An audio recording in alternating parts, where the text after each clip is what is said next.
성경 다니엘서 2장 25절 이하에 있는 말씀을 중심으로 해서 거기서 그 나라를 선포하라 라는 제목으로 말씀을 잠깐 묵상하고 기도하려고 합니다.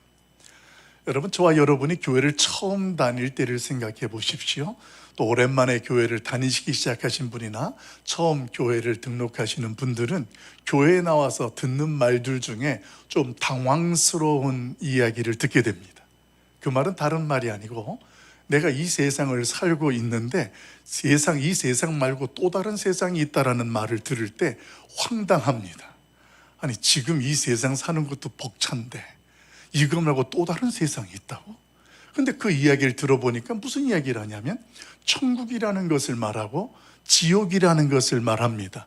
처음 듣는 말은 아닌데 그동안 내 마음속의 생각 속에는 내가 이해하고 알고 있는 이미지적인 천국과 지옥이라는 것이 존재했습니다.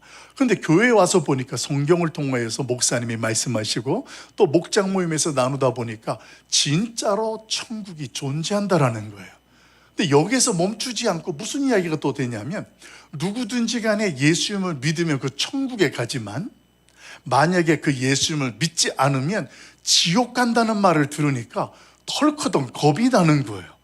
내가 천국이 있는지 없는지 지옥이 있는지 없는지도 잘 몰랐고 둘이 몽실하게 이미지적으로 알았던 것인데 이렇게 교회에 다니면서 이 세상 말고 또 다른 세상이 있고 그리고 그 천국이라는 것을 예수님을 믿어야만 갈 수 있는 곳이라는 이야기를 듣게 됐을 때 당황스럽게 된다는 거예요. 제가 여러분들을 지금 의심해서가 아니라 한번 이 질문으로 확답을 내리고 싶습니다. 묻고 싶습니다. 여러분들은 정말 천국과 지옥이 있다고 믿습니까?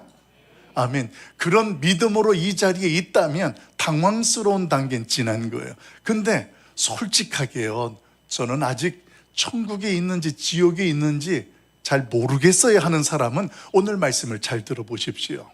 사실 이 천국이라는 것, 지옥이라는 것이 있다라고 성경을 통해 듣기는 하지만 우리 안에 한쪽에 이런 생각이 있는 거예요. 내가 직접 단 한 번만이라도 봤으면, 경험했으면 참 좋겠다라는 생각이 드는 거예요. 그러니까 믿고 싶은 거예요. 그런데 실질적으로 와 닿지가 않아서 오늘 그런 생각을 하게 된다는 거예요.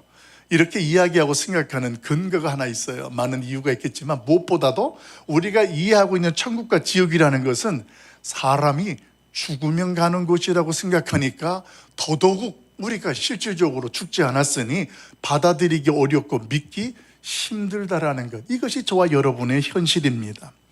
근데 실질적으로 저와 여러분이 공감될 것이 있어요. 불행스러운 일은 뭐냐 하면 저와 여러분이 오늘 살아가는 이 세상은 어떠냐 하면 지옥 같다라는 표현할 정도로 힘이 들고 벅차다라는 거예요.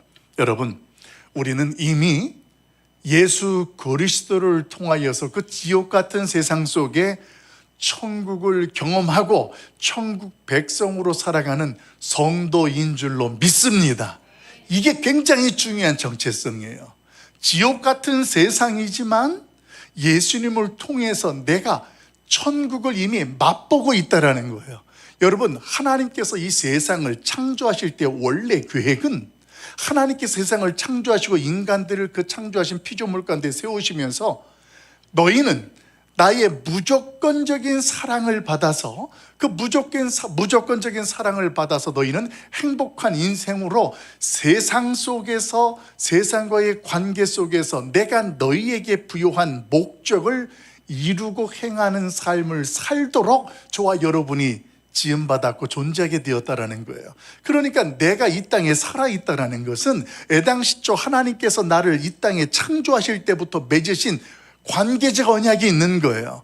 그 하나님께서는 하나님의 무한적, 무조건적인 그 사랑을 받을 존재로 나를 지으셨고, 그리고 그 하나님의 사랑 안에서 저와 여러분이 세상 사람들과 세상 속에서의 관계를 맺으면서 그 안에서 그냥 사는 것이 아니라 나를 지으실 때에 하나님이 부여하신 목적이 있다라는 거예요. 그 목적대로 그 목적을 이루면서 사는 것이 우리의 현실인데, 그런데 우리가 살아가는 현실에 행복을 그렇게 경험하지 못합니다. 근심된 일들이 참 많고 두려운 상황들이 참 많아요. 왜 그렇게 되었을까요? 이를 정리하면 간단합니다. 하나님 애당시초 처음에 우리를 만드시면서 맺으셨던 관계의 언약이 깨졌기 때문에 그래요. 하나님과 우리 사이에 관계가 깨어졌어요. 세상과 우리 사이에 관계가 깨어졌어요. 어떻게 관계가 깨어졌을까요? 성경은 그것을 우리 인간의 이런 본질적인 문제를 이렇게 진단합니다. 그것을 단 한마디로 죄 때문에 그렇다, 이렇게 이야기를 해요. 그 죄라는 이야기는 에덴 동산으로 가면 이해가 됩니다. 에덴 동산에서 하나님의 말씀을 거역하고 아담과 하와가 선악과를 따먹었어요. 이 선악과를 따먹었다는 것은 내 마음대로 하나님의 말씀보다는 내 생각이 우선이었고 나의 선택에 의해서 오늘 그 하나님 앞에서 지켜야 할 것을 지키지 않았을 때에 관계가 끊어진 거예요. 이것을 성경은 죽었다, 죽음이다라는 말로 표현해요. 이렇게 해서 인간과 하나님 사이에는 죄라는 것이 있는데 이런 본질적인 문제가 해결되지 않으니까 우리는 이 땅에 살면서 어떤 인생을 살아가냐면 하루하루가 근심된 일들이 눈이 쌓이듯이 쌓여요. 오늘 그 근심을 어떻게 하다가 풀어나가면 또 다른 근심이 생겨요. 아무리 세상에 발달하고 AI라는 것이 오늘 우리를 유익하게 한다 할지라도 인간의 근심을 해결해 줄 수가 없는 거예요. 반복적으로 누적되어지는 그 문제와 근심과 걱정을 해결해 줄 수 없고, 두 번째는 말이에요, 우리 인간들이 느끼는 죽음이라는 것에 대해서 아무리 좋은 학문도 그 어떤 발전된 기술도 우리 인간의 죽음의 문제와 또 근심의 문제, 죄로부터 우리에게 생겨진 그 어떤 것들을 해결해 줄 수가 없다라는 거예요. 근데 이 본질적인 문제의 원인을 하나님께서는 아셨습니다. 그래서 그 하나님께서 친히 인간의 몸을 입고 이 땅에 오셔서 인간들의 그 죄의 문제를 해결하시기로 작정하셨어요. 그렇게 작정하시고 하나님 인간의 몸을 입고 오셨는데 그분이 예수 그리스도이십니다.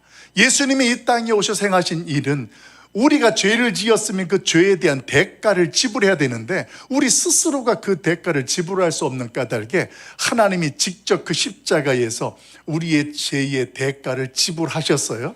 이게 무슨 사건이냐면 십자가 사건이에요. 그래서 십자가는 우리가 뭐라고 이야기하냐면 하나님께서 우리를 얼마나 사랑하셨는지를 알게 하는 기준이 되는 거예요. 그래서 여러분 교회를 보게 되어지면 교회 건물 꼭대기에 심볼로 이렇게 십자가 문양이 서 있어요. 우리 기독교는 십자가를 믿는다라는 표현을 하기는 합니다. 그런데 우리가 이 나무 이렇게 만든 네온사인으로 만든 십자가를 믿는 게 아니라 그 십자가를 통해서 그 십자가에 나의 죄를 위해 대신 십자가에서 피 흘려 죽으신 예수 그리스도를 믿는다라는 우리의 고백이 십자가를 믿는다라는 고백인 줄로 믿습니다. 그래서 우리 교회 내부에 보게 되어지면 십자가 문양이 없어요. 교회의 종탑 꼭대기에 십자가가 있는 것은 이 건물 안에는 십자가에서 나를 위해 자신의 목숨을 내어주신 예수 그리스도를 믿는 자들이 모인 곳이다, 이렇게 표현하는 상징이 바로 교회에 있는 종탑이에요. 그 십자가 사인이 그거예요. 그래서 딱 보면 아, 저기에 교회가 있네 알 수 있고, 그 교회는 누구들이 모였어요? 십자가에서 나의 죄를 위해 십자가에서 죽으신 예수님을 믿는 자들이 모인 곳, 그들이 있는 장소, 이것이 바로 저기에 있구나 알려주는 거예요. 그러니까 여러분들이 우리가 십자가를 믿는다라는 말 속에 우리는 십자가의 이 만들어진 형상물을 믿는 게 아니라 그 십자가에서 나를 위해 죽으신 예수님을 믿는 믿음이 저와 여러분의 고백이 되는 줄로 믿습니다. 근데 이런 것들이 분명하게 내가 하나님 앞에서 알지 못하면 교회를 다녀도 하나님에 대해서 알지를 못합니다. 그래서 교회를 다녀도 하나님에 대해서 알지 못하니까 여전히 행복하지가 않아요. 하나님에 대해서 모른다라는 것은 하나님과의 관계가 아직 회복이 되지 않았다라는 거예요. 그러니까 늘 교회를 다녀서 예배를 드려도 그 예배가 맹맹하고, 그리고 기도를 해도 찬송을 해도 기쁘지도 아니하고 여전히 두려운 거예요. 심지어 교회를 오랫동안 다녔다는 사람도 하나님이 교회를 통하여서 우리에게 깨닫게 하는 것, 나는 너희를 지금도 무조건적으로 사랑하고 있다. 그래서 그 사랑을 베풀어주고 있다는 것을 전해주지만 그 말을 들으면서도 정말 하나님이 나를 사랑하시는 게 맞아? 이렇게 확신하지 못하는 거예요. 그래서 여러분들, 우리가 여리고 전도라는 것도 다른 사람들에게 복음을 전할 때 처음에 그 사람에게 전하는 메시지가 공통점이 하나 있어요. 뭐라고 전하냐면, 하나님은 당신을 어떻게 하신다? 사랑하신다. 하나님의 무조건적인, 우리가 어떤 자격이든 환경이든 신분이든 그런 걸 따지지 아니하고 하나님이 우리를 사랑한다는 말을 전하는 거예요. 근데 여러분, 그 이야기를 들을 때 사람들이 그 말을 믿느냐? 나는 하나님을 누군지도 모르는데 그분이 무슨 나를 사랑한다고? 그리고 속으로 콧방귀를 낍니다. 이게 하나님을 믿지 아니하는 사람들이 하나님의 사랑을 거부하는 모습이에요. 그런데 심지어 교회 안에 있는 사람들도 여러분, 하나님이 여러분을 얼마나 사랑하시는지 모릅니다. 그런데 그 말을 들으면서 우리는 무슨 생각하냐면, 그래, 하나님이 계시겠지. 그러면서 어떤 생각을 하냐면, 내가 경험하고 알고 있는 하나님의 이미지를 만듭니다. 하나님은 어떤 경우 원하는 것을 주시기도 하시지만 하나님은 그렇게 모든 것들을 다 들어주시지는 않아. 그리고 지금 이 세상을 봐, 얼마나 이기적이고 악행이 가득 찾아가. 그런데 이 세상을 하나님께서 그냥 방관하고 계시잖아. 그러면서 하나님에 대해서 내가 알고 이해한 만큼으로 하나님을 표현합니다. 그리고 그 하나님 앞에서 내가 서 있어요. 그러니까 그 사람은 하나님을 그 정도뿐이 이해 못하고 생각하고 있으니까 현실이 행복할 수가 없는 것이고, 죽음이라는 문턱 앞에서 교회를 다녀도 두려울 수밖에 없는 거예요. 여러분, 그 중에 어떤 사람들은 뭐라고까지 표현하는지 아세요? 하나님이 계시다면 이 세상이 이룰 수 없는 것이고, 그 하나님이 계시다면 나에게도 그렇게 하지 않을 거야. 그래서 그런 결론적인 마음으로 신은 죽었다, 이렇게 말을 하는 거예요. 신은 없다, 신은 죽었다, 이렇게 표현해요. 내가 만든 하나님이라는 현상 속에 그 하나님의 현실적으로 나타나는 모습들이 만족스럽지 못하고 믿어지지 않으니까 그런 표현을 할 수밖에 없다는 겁니다. 그런데 성경은 말이에요, 그런 저와 여러분의 그 본질적인 문제를 죄의 문제 때문에 그렇다라고 다시 한번 선언해 줍니다. 원래 하나님 앞에서 이 세상은 세상의 중심에 하나님이 계신 것이고, 우리 인간들, 나의 중심에도 하나님이 계신 것이, 이게 본래 하나님이 우리를 창조하실 때의 목적이었습니다. 그래서 하나님은 이 세상을 창조하시고 가만히 두시는 것이 아니라 세상을 운행하시는 거예요. 다스리시는 거예요. 계절이 바뀌게 되어지고, 그 역사의 흐름 속에서 어두운 순간이 있을 때에도 그때도 하나님께서는 그 역사 속에 개입하셨고 이끌어 오셨다라는 것이 역사의 현실 속에서 분명히 드러나고 있다라는 거예요. 그런 하나님께서 이렇게 역사하고 계시는데, 문제는 말이에요, 우리 인간들이 그 하나님에 대해서 제대로 모르고 있으니까 오늘 신을 죽었다라는 말과 더불어서 우리 인간들이 자기들 마음대로 여전히 살아갑니다. 내가 욕심대로 살고 내가 하고 싶은 대로 살아가요. 이게 죄의 문제에서 드러난 우리의 현실이 되는 거예요. 하나님이 보시기에 보니까 우리 인간 스스로가 그 죄의 본질적인 문제를 해결할 수 없다는 것을 하나님은 아셨고, 그래서 그 하나님은 우리에게 어떻게 하십니까? 스스로 이 땅에 오시기로 하셨고 십자가에 달려 피 흘려 죽으신 사건이 되었습니다. 여러분, 이 하나님의 무조건적인 십자가 사랑이 우리에게 깨달아지면서 우리가 확신하게 되어지는 세 가지가 있어요. 십자가 사랑이 우리로 하여금 확신하게 하는 세 가지, 우리 방송지 보여줄까요? 우리 세 가지 한꺼번에 다 보여주셔도 돼요. 첫 번째는 뭐냐면, 나의 가치가 다른 사람과 비교할 수 없는 존재라는 걸 깨닫게 되어져요. 십자가 사랑을 깨달은 자가 이게 내 안에서 확신 갖게 되는 거예요. 왜냐하면 벌러지만도 못한 나를 위해 하나님께서 대신 십자가에서 죽었다라는 것을 깨닫는 순간 나의 존재적 가치가 확 달라지는 거예요. 아, 나는 이제 새로운 신분이 되었구나. 새로운 피조물, 하나님의 나라의 백성이 되었고, 하나님의 자녀들에게 주시는 특권이라는 것이 나에게 주어진 것을 알아서 이 세상 사람들 속에서 그다음부터 다른 사람들과 다른 어떤 일과 비교하지 않는 거예요. 세상 사람들이 나를 인정하지 않아도, 무시해도 하나님 앞에서 그 십자가 사랑을 깨달으면 내가 어떻게 보여요? 내가 보통 사람이 아니라는 거예요. 나 때문에 하나님이 십자가에 달려 죽었다는 그 사실이 세상 사람들이 나를 인정하지 않아도 하나님이 나를 인정하시고 나를 그렇게 존귀한 자라고 세우셨는데, 하나도 세상 앞에서 두려울 것이 없다라는 것으로 서게 된다라는 것. 이게 그 사랑을 깨달았을 때 갖게 되는 첫 번째입니다. 두 번째는 내가 이 땅에 지금까지 열심히 살아왔는데 무엇을 살아왔는지 헷갈리는 우리 인생 속에 내가 앞으로 살아가야 할 궁극적인 인생의 목적을 알게 되는 거예요. 대표적으로 우리가 사울이라는 사람을 성경에서 소개되어져요. 사도행전 9장에 보면 사울이라는 사람이 예수 믿는 사람들이 핍박하는 발걸음으로 살았잖아요. 그런데 그가 예수님을 만나고 났더니 어떻게 됐습니까? 그 다음부터 예수님을 전하는 자가 되는 거예요. 인생이 완전히 바뀌었어요. 여러분, 그동안 어떤 인생의 목적을 가지고 삶을 가지고 살아오셨던 간에 예수님의 사랑, 그 십자가의 사랑을 깨닫고 경험하게 되어지면 여러분, 그 인생은 말이에요, 새로운 삶의 동기가 되어지는 거예요. 그래, 내가 이제라도 이렇게 살아보자. 그 하나님께서 우리에게 베풀어 주시는 은혜라는 것 때문에 생의 새로운 의욕이 생기고 동기가 우리에게 주어지게 되는 겁니다. 이게 십자가 사랑을 깨달은 자에게 나타나는 두 번째 특징이에요. 마지막 세 번째는 하나님과의 관계가 회복되는 거예요.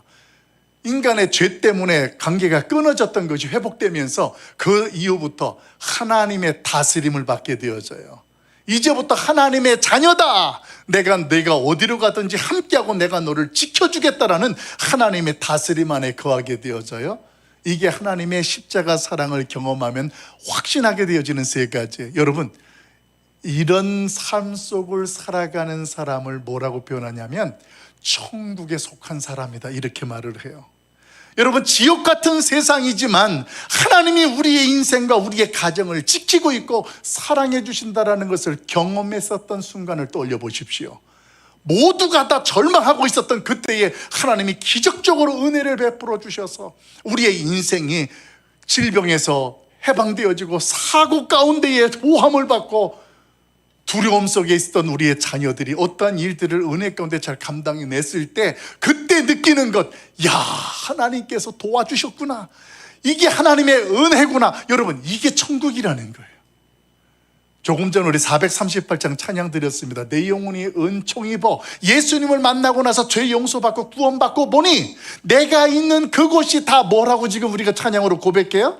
그것이 하나님 나라 천국이다, 이렇게 고백하는 거예요. 여러분, 저와 여러분은 예수님을 통해서 이미 내 안에 천국이 시작이 되어진 줄로 믿습니다. 오늘 성경 다니엘서는 우리에게 그걸 가르쳐주고 있는 거예요.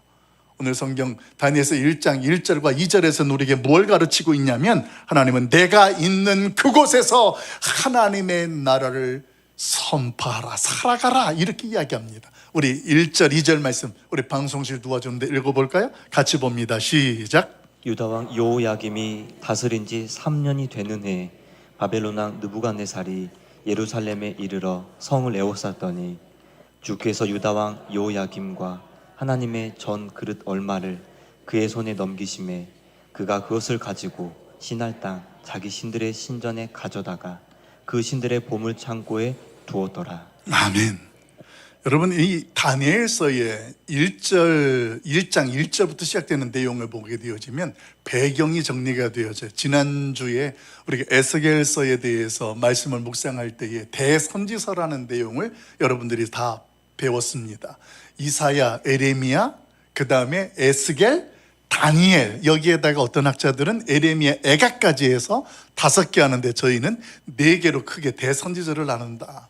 이사야, 에레미야는 북이스라엘과 남유다의 멸망 상황을 이야기한다면 에스겔은 그들의 멸망한 상황 가운데에 어떤 인생을 살아가고 있는지를 보여주면서 그 현실 가운데 하나님께 새 언약을 통하여 그들을 회복시킬 것을 선포하는 내용이 에스겔이다. 그럼 다니엘은 어떤 내용이냐? 망하여서 나라의 백성들이 포로로 끌려가서 포로 생활하는 가운데에 그 가운데에 하나님 앞에서 오늘 그 믿음의 신의를 가지고 포로 생활 가운데에서도 하나님의 나라를 선포하고 그 자리에서 하나님을 사랑하는 모습을 보여주는, 다시 말하면 이 시대에 예수 그리스도를 통하여서 택함 받은 하나님의 백성들이 여전히 포로 생활 같은 세상 속에 끌려가고 매이는 인생을 살아가는 우리 가운데에 그 자리에서 우리가 어떻게 살아가야 하는지를 보여주는 메시지가 바로 이 다니엘서에 소개되고 있다는 거예요. 그래서 이 다니엘서에 있는 내용을 묵상하면서 다니엘이 어떤 상황 가운데에서 어떻게 살았다라는 것보다 중요한 것은 뭐냐면, 그런 포로 생활이라 할지라도 거기에서 오늘 다니엘은 하나님의 나라를 선포하면서 하나님의 백성으로 살아갔다라는 것, 그 중심에는 오직 하나님을 바라보고 그 하나님을 의지하고 신뢰하는 믿음의 모습이 있다라는 것을 놓치면 안 되는 거예요. 오늘 그런 모습 가운데에 1절, 2절에서 저와 여러분이 놓치지 말아야 될 것은, 이 남유다가 바벨론에 의해서 망하게 되잖아요. 망하게 되어지는데 예루살렘 성전에 있던 성전 기물까지도 빼앗겨서 오늘 이 바벨론의 우상 신전에 가져가는 것을 보여줍니다. 그런데 여기서 놓치지 말아야 될 것이 있어요. 그것이 뭐냐면 2절 말씀의 첫 번째 단어예요. 지금 망하게 되어지고 빼앗기게 되고 포로가 되어지는 가운데에 이 모든 일들을 주관적으로 이끌어 가시는 분이 누구이냐고 오늘 성경은 선포해 주는 거예요. 2절 첫 번째, 누가 그렇게 하고 있어요? 주께서, 이게 여호와 하나님께서 지금 이렇게 하고 있다라는 거, 이게 하나님의 섭리예요. 나라가 망하는 것 같은데 그렇게 생각하면 바벨론의 우상이 하나님보다 더 세가지고 오늘 남유다가 망했다라고 바벨론은 그렇게 생각합니다. 당시에 바벨론의 신이 마루둑이라는 우상이었어요. 그러니까 그들은 마루둑이라는 우상이 하나님보다 더 세다고 생각했습니다. 그런데 2절 첫 번째에서 이미 그걸 선포하고 시작하는 거예요. 여호와 하나님께서 남유다를 바벨론을 통하여서 망하게 하시고 오늘 그 가운데의 성전의 기물들도 빼앗기게 하신 사건으로 이 일이 전개가 되었다, 이걸 선포하고 있는 게 1절, 2절로 전행이 되는 거예요. 여러분, 오늘 그런 흐름 속에 다니엘서 2장에서는 그 당시에 바벨론의 왕이었던 느부갓네살 왕이 꿈을 꿉니다. 어떤 꿈속에 신상이라는, 머리는 뭘로 되어 있고 어깨와 팔과 배와 흉배와 다리는 뭘로 되어 있고 각각에 되어 있는 그런 꿈을 꾸게 되어지는데, 문제는 그 꿈을 통해서 하나님께서 오늘 그 시대의 하나님의 나라가, 하나님의 백성들이 어떤 모습으로 서고 하나님이 무엇을 하시는지를 분명히 보여줍니다. 단순하게 그냥 꿈이 아니었습니다. 오늘 머리, 팔, 가슴, 배, 흉배, 종아리, 허벅지, 이런 것들은 각 세상의 열국들의 나라들을 종합적으로 설명하는 겁니다. 각 나라들이 다 제국을 만들고 살아가지만 이렇게 인간들의 모습처럼, 형상처럼 이렇게 만들어진 나라 제국이 있는데, 근데 거기에서 뭐가 등장하냐면 뜨인 돌이 성경에 소개되어져요. 뜨인 돌이 날라와서 그 형상을 완전히 박살내봅니다. 이것은 뜨인 돌이 장차 이 땅에 오실 메시아 예수 그리스도께서 각 나라와 왕들을 심판하신다라는 것을 오늘 느부갓네살 왕을 통하여서 하나님이 꿈을 꾸게 하신 거예요. 그런데 문제는 왕이 이 꿈을 꾸었는데 이 꿈이 무슨 뜻인지를 몰라요. 그래서 이 꿈을 해몽해 주기를 바라면서 그 꿈을 해몽할 사람을 찾는데, 당시에 바벨론에 지혜 있는 자들, 술객들도 있었습니다. 그들한테 이야기를 했는데 해석을 못합니다. 그래서 결국 어떤 것까지 되어지냐면 이 나라의 포로된 자들 가운데에서도 꿈을 해몽할 수 있는 사람을 찾습니다. 이것을 못하면 모두 다 지혜 있는 자고 다 누구를 다 죽이라는 명까지 내립니다. 이제 다니엘과 그 세 친구들까지도 위기가 닥쳤어요. 그런 현실 속에 다니엘과 친구들은 어떤 모습으로 나아가냐면 여호와 앞에 나아가 엎드려 기도하는 모습으로 다니엘서는 소개됩니다. 여러분, 지금 그런 위기 가운데에 하나님 앞에 다니엘이 기도한다라는 것은 무엇을 선포하는 모습이냐면 굉장히 중요한 부분이에요. 당시에 절대 권력자였던 느부갓네살의 왕의 명령보다 하나님이 더 위대하신 분이고 하나님이 더 크신 분이라는 것을 선포하는 것이 그 위기의 현장 속에서 다니엘과 친구들이 하나님 앞에 기도하는 모습이었습니다. 여러분, 이것이 오늘 하나님을 믿고 구원받은 백성들이 이 세상 속에서 세상을 대면하고 살아가는 방식의 모습이 됩니다. 거기에서 하나님의 나라를 선포하고 살아간다는 것, 내가 포로와 같은 인생을 살아간다 할지라도 다니엘은 내가 현실이 포로이지만 하나님은 절대적인 분이시고 그 하나님을 믿는 나는 어떤 상황에서도 하나님의 나라의 백성으로 살아간다, 이것을 선포하는 모습이 다니엘의 모습이었습니다. 여러분, 저와 여러분의 인생길 가운데에도 오늘 하나님 앞에서 이런 하나님의 절대적인 주권이 선포되어지고 우리 가운데 살아낼 수 있길 예수님의 이름으로 축원합니다. 우리 21절 말씀을 볼까요? 21절 같이 봅니다. 같이 봐요. 시작. 그는 때와 계절을 바꾸시며 왕들을 패하시고 왕들을 세우시며 지혜자에게 지혜를 주시고 총명한 자에게 지식을 주시는도다. 아멘. 여기서 그는 누구냐면 여호와 하나님을 말합니다. 그는 때와 계절을 바꾸신다. 이게 굉장히 중요한 내용들을 포함을 하고 있어요. 때와 계절을 바꾸신다. 왜냐하면 당시에 바벨론에 있던 지혜자들이나 그 사람들이 가지고 있던 사상은 무엇이었냐면 그 당시에 별자리라든가 천체의 운행이 우리 인간들의 운명을 결정한다고 믿었던 것이 당시 학문이었고 그 바벨론 사람들이었어요. 그런데 지금 이 다니엘이 뭐를 선포하냐면 당신들은 저 별자리를 보면서 그 사람의 운명이 결정되고 천체가 움직이는 운행을 통해서 인생의 운명이 결정된다고 하지만 하나님께서 그 별자리와 천체의 운행을 주관하고 다스린다는 것을 선포한 것이 바로 21절에 다니엘이 말하는 것입니다. 그러니까 인간의 지식이 아무리 똑똑하고 우리가 아무리 많은 것들을 발전시켰다 할지라도 그 지식이라든가 인간들의 발전, 이 모든 것들을 하나님께서 허락하시고 주관하셔서 저와 여러분이 누리고 있다는 것을 선포한 것이 오늘 21절의 내용이 되는 거예요.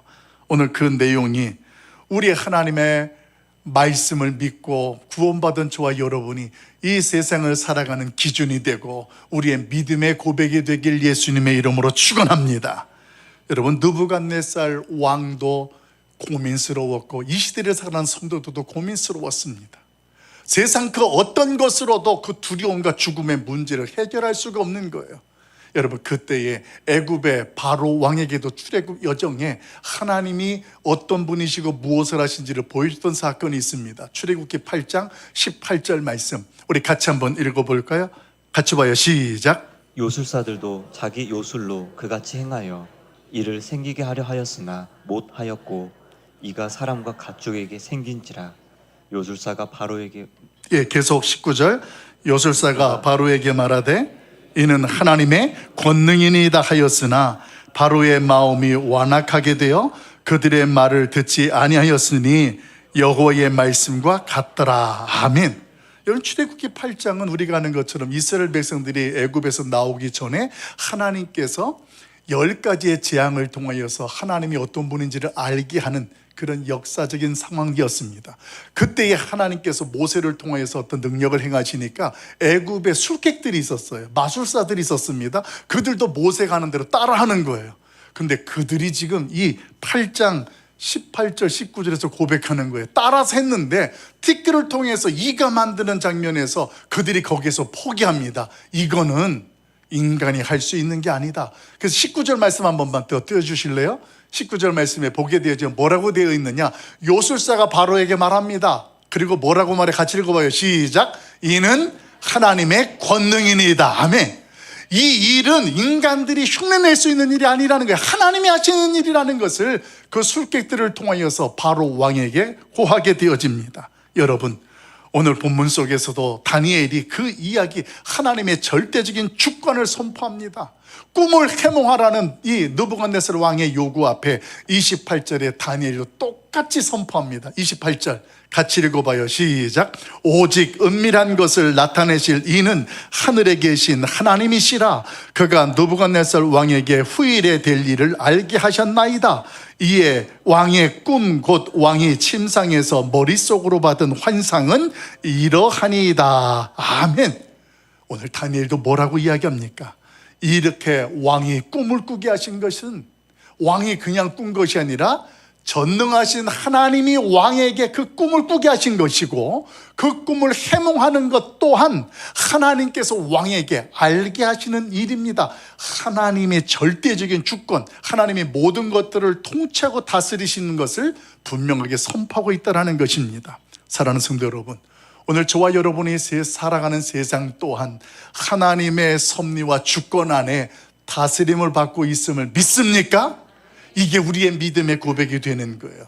하나님이 통치하고 다스리고 있다면 중요한 것 있죠. 아까 그 십자가의 사랑을 깨달았다고 하는 우리의 믿음은 우리의 현실이 지금 실패한 것 같고 포로 시대와 같은 어려운 상황에 처해 있다 할지라도 두려울 이유가 있습니까? 없습니까? 없습니다. 왜냐하면 내가 아무리 포로와 같은 상황이 있다 할지라도 하나님의 무조건적인 사랑은 끊어지지 않는 거예요. 그리고 그 하나님은 그 자리에서도 왕에게 꿈을 꾸게 하면서 이스라엘 백성들을 하나님께서 심판하시고 구원하실 것들에 대하여서 다시 한번 말씀해 주시기 때문에 그렇습니다. 여러분, 창세기에 보게 되어지면 요셉이라는 사람이 바로 앞에 섰을 때도 똑같은 고백을 합니다. 우리 창세기 41장 15, 16절 볼까요? 같이 봅니다. 시작. 바로가 요셉에게 이르되 내가 한 꿈을 꾸었으나 그것을 해석한 자가 없더니 들은즉 너는 꿈을 들으면 능히 푼다 하더라. 요셉이 바로에게 대답하여 이르되 내가 아니라 하나님께서 바로에게 편안한 대답을 하시리이다. 아멘. 요셉에게 바로가 말합니다. 너는 나의 꿈을 해석해라. 그랬더니 그때 요셉이 단호하게 이야기합니다. 내가 아니라 하나님께서 바로에게 편안한 대답을 해주실 것입니다. 하나님이 이 모든 것들을 주관하고 계시니까 오늘 하나님이 그렇게 하실 것입니다. 여러분, 이게 지금 하나님의 나라를 선포하는 성도의 모습이 되어야 하는 것이고 우리가 세상을 대하는 방식이 되어야 되는 거예요. 내가 구원을 받았다면, 오늘 하나님께서 내 인생의 주인이 계시다면 말이에요, 형편과 상황이라는 것이 그 어떠하다 할지라도 중요한 거 한 가지만 분명하면 돼요. 하나님께서 지금 무조건적으로 나에게 사랑을 베풀어 주시고 이 세상 그 모든 것들을 다스리고 계시고 주관하고 계시다라는 분명한 확신, 이 확신을 가진 저와 여러분, 오늘 그 하나님만 높이고 그 하나님만 바라볼 수 있길 예수님의 이름으로 축원합니다. 이것을 구체적으로 30절은 어떻게 소개하느냐, 우리가 이 땅에서 자기를 부인하고 하나님의 영광을 선포하라고 이렇게 깨닫게 합니다. 우리 30절 읽어볼까요? 같이 봐요. 시작. 내게 이 은밀한 것을 나타내심은 내 지혜가 모든 사람보다 낫기 때문이 아니라 오직 그 해석을 왕에게 알려서 왕이 마음으로 생각하던 것을 왕에게 알려주려 하심이니이다. 아멘. 오늘 다니엘은요, 느부갓네살 왕 앞에 이야기합니다. 왕이여, 내가 지혜가 남들보다 탁월해서가 아니라 나는 없는 거예요. 하나님이 지금 이 일을 하고 계십니다. 하나님이 왕에게 알게 하실 것입니다. 이렇게 하면서 자신은 없고 하나님의 영광만 드러내는 모습을 소개합니다. 여러분, 예수님께서도 보면 우리를 향하여서 너희는 세상의 빛이라 소금이라 말씀하셨습니다. 그런데 우리는 어떤 경우 우리의 빛이 나를 비추고 있어요. 나를 드러내고 있다는 거예요. 여러분, 우리가 세상의 빛과 소금이라는 것은 세상 속에 하나님을 비추고 하나님을 드러내는 것이 우리의 사명이 되는 줄로 믿습니다. 세례 요한이 구체적으로 그렇게 살아갑니다. 자신이 세례를 베푸고 말씀을 전할 때 많은 사람들이 세례 요한에게 몰려왔어요. 그때 세례 요한이 무리를 향해서 외칩니다. 나는 아무것도 아니다. 그는 흥하여야 하고 예수 그리스도가 잘 돼야 하고 나는 쇠하여야 한다. 난 아무것도 아니다. 사랑하는 성도 여러분, 우리의 인생 속에 오늘 하나님이 나를 붙들고 계심을 확신하길 예수님의 이름으로 축원합니다. 오늘 그 하나님의 다스리심이 우리의 인생과 삶이 어떠하다 할지라도 그것을 천국으로 바꾸시고 천국으로 누리게 하실 줄로 믿습니다. 오늘 그런 하나님, 그